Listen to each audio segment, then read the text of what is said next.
Денес бев во работна посета на секторот за внатрешни работи Велес и на одделението за внатрешни работи во Кавадарци.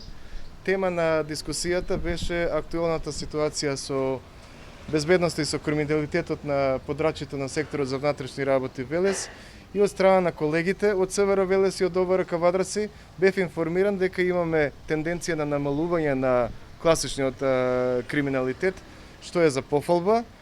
Меѓутоа, главна тема на дискусијата беше организирање на мирни, безбедни, фери и демократски избори, при што беа дискутирани плановите за организирање на изборите со колегите од СВР Велес и ОВР Кавадарци.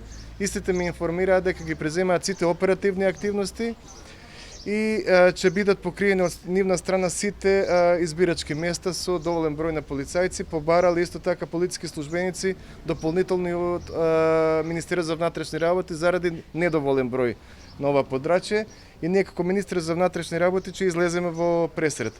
Во поглед на материјално-техничките средства немаат проблеми, исто така немаат проблеми нити со лична заштита. Дополнително нагласив од моја страна дека главен акцент треба да се стави на спречување на секаков вид на изборни нерегуларности кои што најстрого ќе бидат санкционирани без оглед на која политичка партија доаѓаат и пред се да се стави акцент на изработка на оперативни планови за спречување на подкуп на закани уцени со цел гласачите да не може да го остварат нивното уставно загарантирано право за гласање.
Инел го носи најбрзиот оптички интернет до вашиот дом.